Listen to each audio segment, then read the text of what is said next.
Most Christians have heard of the 7 deadly sins: pride, lust, greed, wrath. But the problem is, the Bible never actually gives that list. Not once. So, how did millions of Christians become convinced this is an official biblical teaching? Did the church add it later? Is it even based on Scripture? Or is this Christian tradition slowly becoming treated like the Bible itself?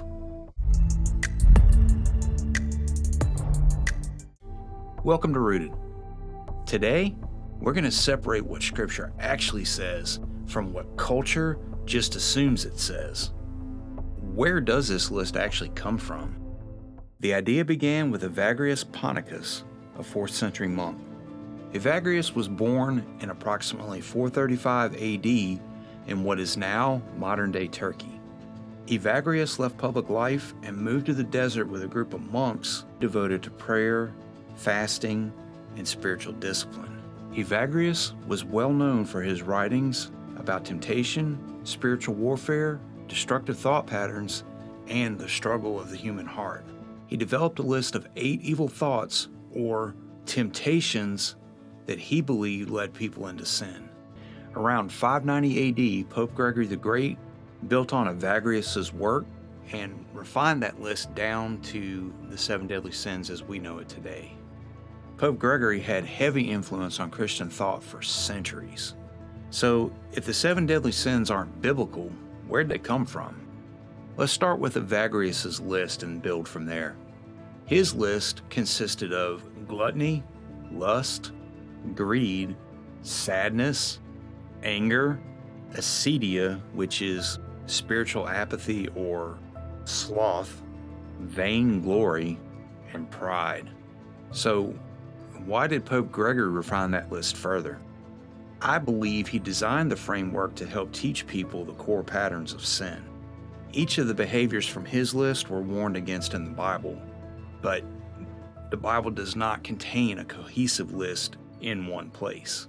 Proverbs 6:16 through 19, there are 6 things the Lord hates, 7 that are an abomination to him: haughty eyes, a lying tongue, and hands that shed innocent blood, a heart that devises wicked plans, feet that make haste to run to evil, a false witness who breathes out lies, and one who sows discord among brothers. And Galatians 5:19 through 21 says, now the works of the flesh are evident: sexual immorality, impurity, sensuality, idolatry, sorcery, enmity, strife, jealousy, fits of anger, rivalries, dissensions, divisions, envy, drunkenness, and things like these. I warn you, as I warned you before, that those who do such things will not inherit the kingdom of God. And Jesus lists sins that flow from the heart in Mark 7:21 through 23. For from within, out of the heart of man, come evil thoughts, sexual immorality, theft, murder, adultery, coveting, wickedness, deceit, sensuality, envy, slander, pride, foolishness. All of these things come from within, and they defile a person. I'm in a men's group at church with 3 other men, and a couple of cycles ago, we memorized Colossians 3. We learned 2 verses a week and then recite them as part of our study. In Colossians 3:5 through 8, Paul says, put to death therefore what is earthly in you: sexual immorality, impurity, passion, evil desire, and covetousness, which is idolatry. On account of these, the wrath of God is coming. In these you too once walked when you were living in them, but now you must put them all away: anger, wrath, malice, slander, and obscene talk from your mouth. Hey, if you're finding value in this content, give it a thumbs up and subscribe if you haven't already, and share it with somebody that needs to hear it. Oh, and don't forget to hit the bell notification so you'll be notified when we come out with new content. Later, Thomas Aquinas coined the idea of the 7 deadly sins being capital sins. From gotquestions.org, the current 7 deadly sins list is pride, which is an inflated, unrealistic sense of your self-worth. Envy, the feeling that you deserve possessions, success, virtues, or the talents of another person. Gluttony, an excessive desire for the pleasure of eating and drinking. Lust, a selfish focus on sex or desire to have sexual pleasure with someone other than your spouse. Anger, an excessive improper desire to exact revenge. Greed, a strong desire for possessions, especially for things that belong to someone else. And sloth, a lack of effort in the face of a necessary task, causing it to go undone or to be done badly.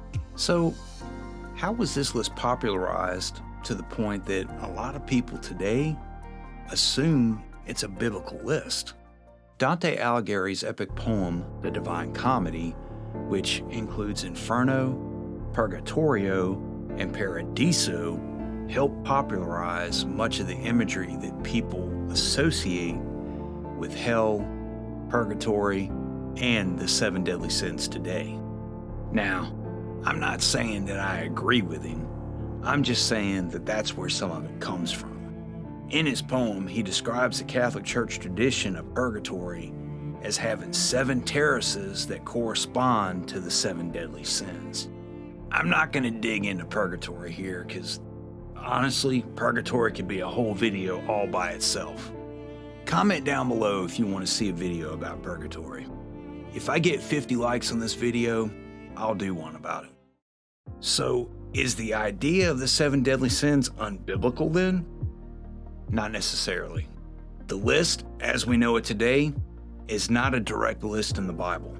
But there are many verses from which we can clearly see it was derived. This list is designed to show the root attitudes and temptations that lead people down a broader pattern of sin. Alright, if you're still watching, thanks for sticking with me through this one. Until next time, stay rooted in Scripture.